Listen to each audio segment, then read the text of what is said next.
জয় জগন্নাথ, জয় বলদেব, জয় সুভদ্রা, জয় সুদর্শন। আষাঢ় মাসে শুক্লপক্ষের একাদশীর নাম, ব্রত মাহাত্ম্য এবং পালনের সঠিক সময় আজকের আমরা এই ভিডিও থেকে জানতে পারবো। তো আপনাদের সকলকে স্বাগত জানাচ্ছি আমার এই আদরের কানাইলাদের চ্যানেলে।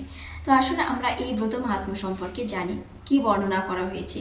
তো সেই সম্পর্কে জানতে হলে আমাদের জানতে হবে ভবিষ্যৎ পুরাণে, যেখানে যুধিষ্ঠির মহারাজ ভগবান শ্রীকৃষ্ণের কাছে জানতে চেয়েছিলেন এবং ভগবান শ্রীকৃষ্ণ ব্রহ্মা নারদ সংলাপের মাধ্যমে যে ব্রত মাহাত্ম্য তুলে ধরলেন সেটা আমরা এখন শ্রবণ করব। এই সংসারে একাদশীর মতো আর কোনো ব্রত নেই। এই ব্রত করলে আমরা ধীরে ধীরে আমাদের অর্জিত প্রাপ খণ্ডন হয়ে হয়ে ভগবানের সেবায় আমরা যুক্ত হতে পারবো। তাই এই ব্রত হলো সর্বশ্রেষ্ঠ ব্রত। তো এই ব্রত সম্পর্কে আমরা জানতে পারি একটা নাম, নারদ ব্রহ্মা সংলাপে ব্রহ্মা একটি কাহিনী তুলে ধরেছিলেন পৌরাণিক, সেই কাহিনী সম্পর্কে আমরা জানব।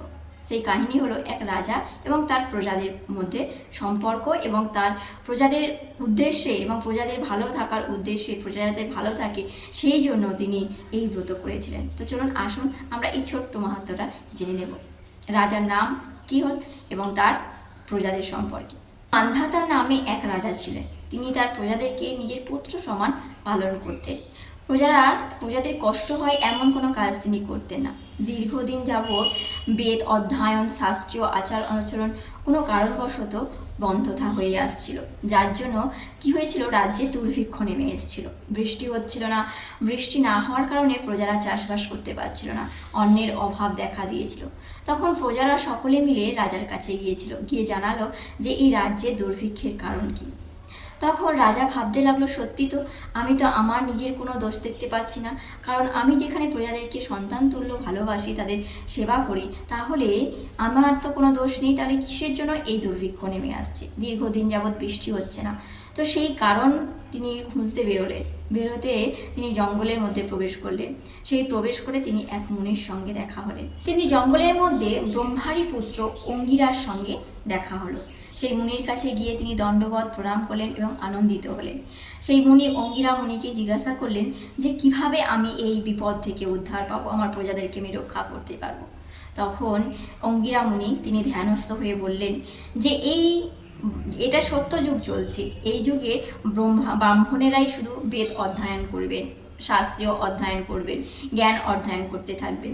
কিন্তু কোনো কারণবশত এই রাজ্যে একজন শূদ্র রয়েছে, যিনি এই বেদ অধ্যয়ন করছেন, যার জন্য এই দুর্ভিক্ষ নেমে এসছে। তো আপনি তাকে হত্যা করলেই এই দুর্ভিক্ষ বন্ধ হয়ে যাবে। এখানে পরীক্ষা নিচ্ছিলেন। তো তখন রাজা বললেন, বেদ অধ্যয়ন করছেন অর্থাৎ সেই ভক্ত তিনি হলেন নিরপরাধ, তাকে হত্যা করলে আমার পাপ হবে। তো আমি সেই অপরাধ করতে চাই না। এমন কোনো সহজ উপায় আমাকে বলুন যার মাধ্যমে আমি আমার প্রজাদেরকে দুঃখ দূর করতে পারি।